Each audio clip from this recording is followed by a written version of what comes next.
everyone. Welcome again to the Bottom Line Me podcast. I'm Ann Allard and back again today with Bill Svoboda from Close Simple and my favorite brand evangelist. Bill's joining us today to continue our conversation on business plans. And today we're going to focus on the next segment of his plan, which is around putting together your value proposition. So Bill, happy to see you again. Let's talk value propositions.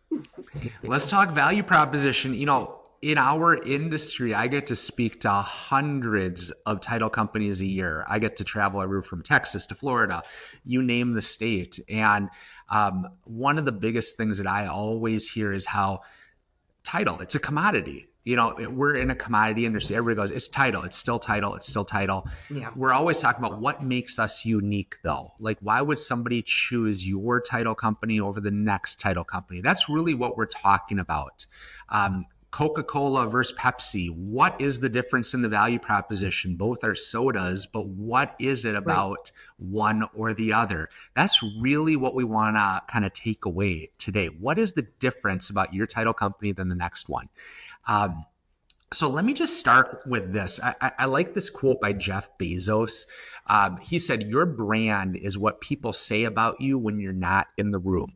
Okay. Your brand is what people say about you when you're not in the room.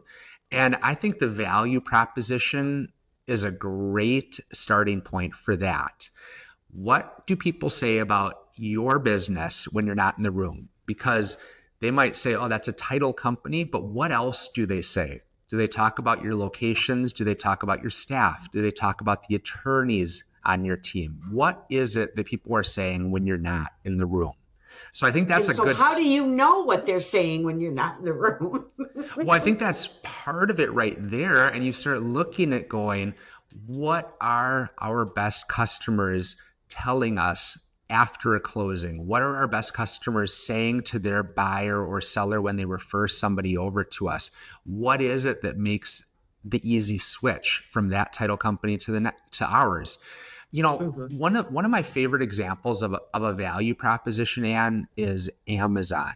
Because Amazon, we all know it. Do you remember the last thing you bought on Amazon? Very good. No. No. Well, I'll tell you what, my wife buys more things on Amazon. When I got married to her, she goes, well, let me just tell you, Bill, you're going to see a lot of Amazon transactions. And there's not one single item she buys on Amazon. She buys all different types of items.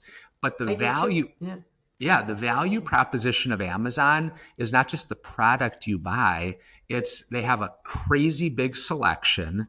Convenience. I could be on my phone right now and I could be like, I need to get some dishwasher detergent. Click, boom. It's at home tonight waiting for me. Okay. So we have a lot of selection. We have convenience, and it's also personalized to me. It could look and go, well, you just ordered dishwasher soap. Maybe you need some new dishes, and I could just add those to the cart right there. So Amazon's value proposition is not the dish soap that I bought. It's the selection, all the options, convenience whenever I want to buy it, and then the opportunity to go, yeah, I could use some plates and some knives and some forks. I lost a few of those over the last year. I should buy some of those too. Click, click, click, and have it waiting for me. So I like to think of our value proposition in the title industry and go, what are we really selling beyond the title and escrow process? Like, what are we selling besides title insurance? What is your company when people are talking about you and you're not in the room? Oh, are you asking me that question? No, that's what I like to pose people. What are you creating that people know about your business beyond just, oh yeah, I go there for title. I go there for title. I go there for title. Yeah. Another good example of this is Apple. You know, they sell. I have an iPhone right here. You know, I don't know. What do you have? What do you have? Are you iPhone or Droid? Galaxy. You're a Galaxy. Android. Yep, you're an Android. Okay, so you don't get the blue messages. You don't get the blue text messages. You're green. I don't even know what the blue messages and the blue texts are. So. Oh wow! Yeah. Well, sorry to bring you, give you something you can't even have, but when you choose your phone, when you choose the laptop you're using, you're not just choosing a laptop, you're buying the brand, you're buying the value proposition of it. So like with Apple, when they came out in the 1980s with that ad campaign, Think Different, it sent shockwaves through the world because they were like, we're selling software, we're selling hardware, I should say, but we're going to think different. This phone that you buy, this computer that you buy, this tablet, fill in the blank, whatever Apple product you buy, this is not just a phone. This is a device to help you create something. I remember when Apple computers first came out, like laptops, and they had that bright Apple logo on the back of it, and you'd be at a coffee shop and I saw somebody with an Apple, with a Mac computer.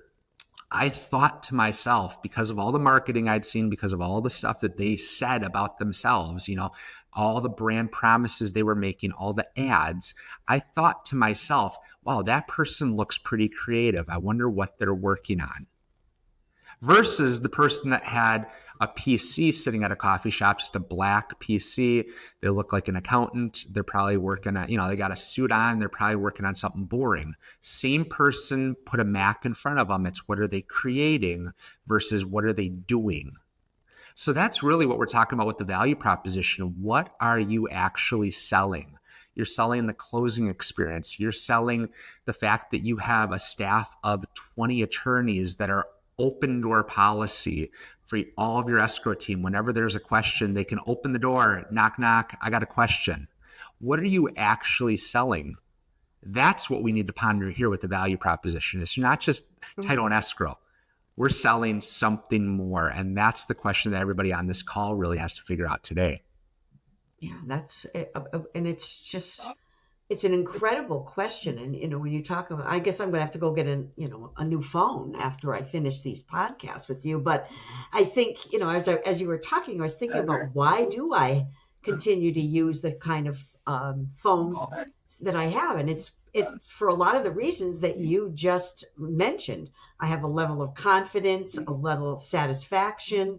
I'm comfortable with it, all those things. And so, yeah, I can see how those are great questions to ask when you're thinking about putting together your own value proposition. Well, you hit it on the head there too. Like the reason you stay on the phone that you have is because that's your entire ecosystem.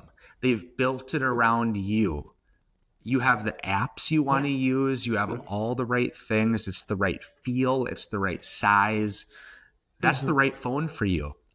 And that's the same thing when we think about a title or escrow company. Why does a realtor choose one over the other? Well, because they have the right apps. They have the right this.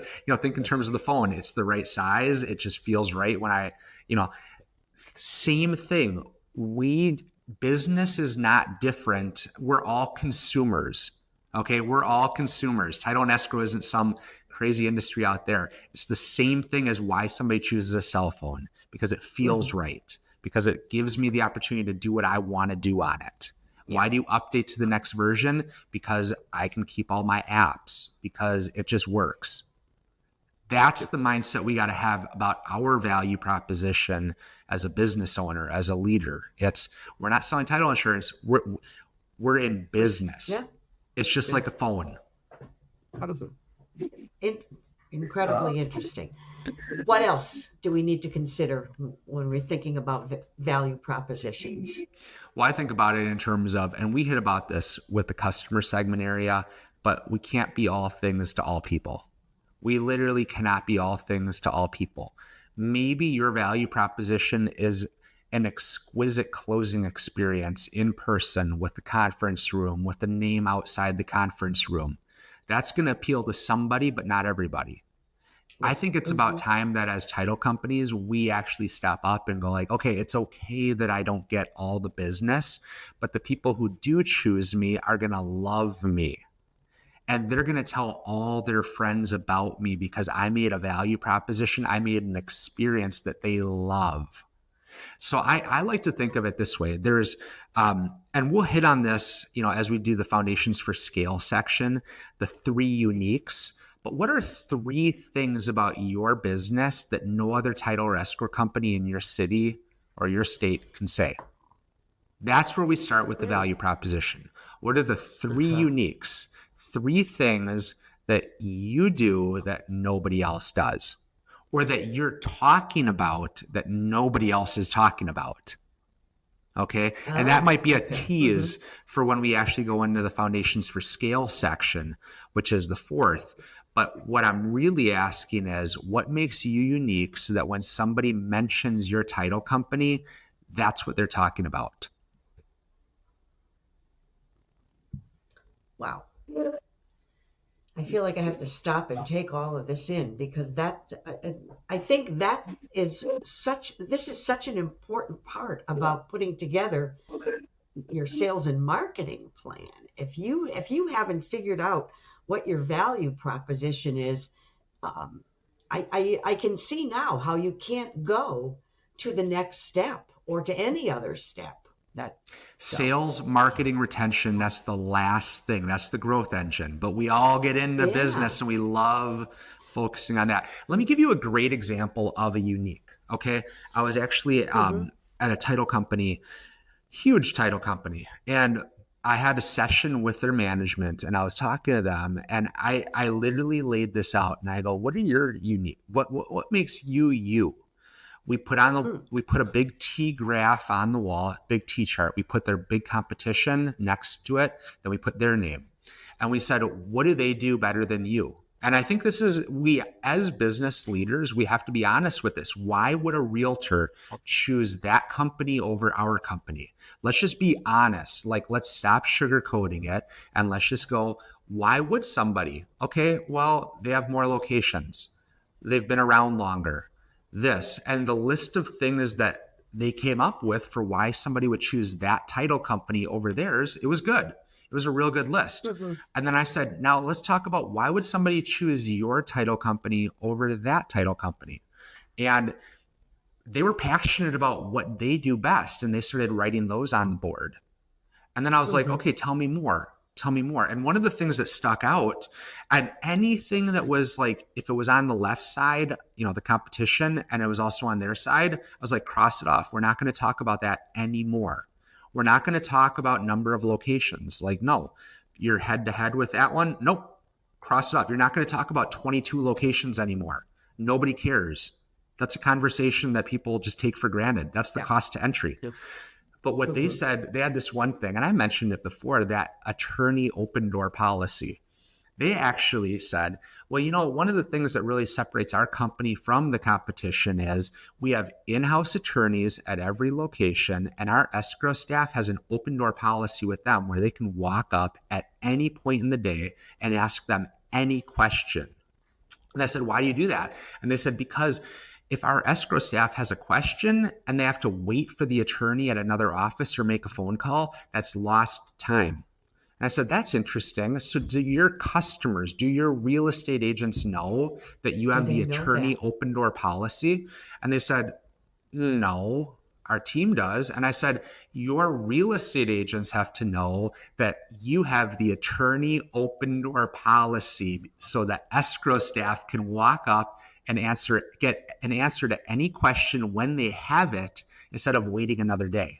Why? Because to the realtor, that means the answer is coming faster. And they said, that's interesting. And when they said that's interesting, I could tell their mind was spinning, and they're like, we're already doing this, but our realtors don't know. And that right there is what makes our company different, not better, but different than the other company. And that's enough to separate in the realtor's mind. There's no question that you don't even realize sometimes until you start having these conversations. I love that, putting it up on the board. That's something that you're doing that you sort of take for granted because you've always done it, or everybody expects it's going to be done. That in fact is one of the things that makes you unique, but no one knows it. So that's what are you already doing that you just need to talk about or put a name to it? When they started putting the name, the attorney open door policy, what is that? That's marketable now to the real estate agents. That is the value proposition. And you've given realtors now the words to say, like, I choose XYZ title because they have the attorney open door policy. If I have a question, I get the answer the same day. That right there, that is different than the next time. I'll give you one other, Ann, and I love speaking about this stuff. But what if you actually told your real estate agents that when they send you the file, they'll get a confirmation email within 1 hour? What if you told them that they'll get a confirmation email within 1 business day? And you actually made it, you call it the 1 hour promise, or the 1 day promise, or the fill in the blank, whatever's reasonable at your company. But you say, whenever you pass us a file, we want you to know that we got it. So we're going to email you back a verification within fill in the blank time. And that right there becomes a differentiator, because I'll tell you, the funny thing is, the reason Close Simple became a business, I told you in the first episode, we had a huge real estate brokerage as our first customer. And the realtors weren't using our software. But the owner said, hey guys, my realtors aren't using this software, but my title company could sure use it.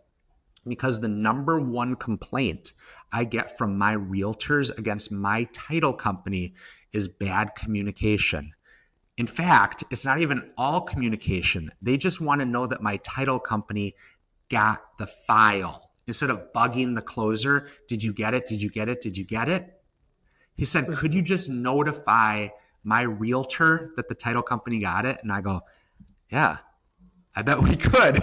That was literally how we started. So my point is, it's common sense. You should be emailing realtors that you got the purchase, that the file started. Yeah. But it just makes so much sense. I mean, I know when in many of the things we do, the first thing you look for when you submit anything is some kind of a confirmation. And so I mean, it's such a simple thing, Bill. So tell the realtors that we will email you a confirmation. It's the confirmation promise. There you go. Community title, confirmation process, whatever you want to call it, make it your brand. I use community title, confirmation process, because it has kind of a ring to it. Community title, it sure does. Confirmation process. It could be the trademark title, trademark verification, whatever you want to call it. Like, we got your file. That was a bad example. Awesome. I'm going to call myself out on that, because that was not as good.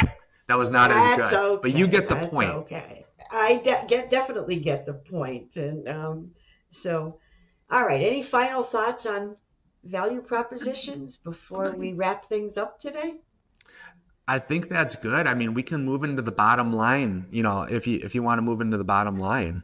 You catch on really fast. I love it. What's the bottom line there, Bill, on this one? Bottom line again, I'm going to reemphasize that Jeff Bezos quote. Your brand is what people say when you're not in the room. Are your customers talking about title and escrow, or are they talking about something else? Chances are they're talking about something else when you're not in the room. What is it that they're talking about? Great. All right, Bill. Well, thanks again. This was a really great conversation. I'm sure our audience really enjoyed it and got a lot out of it. So we'll be back next. I think in our next episode, we're going to talk about visions for business.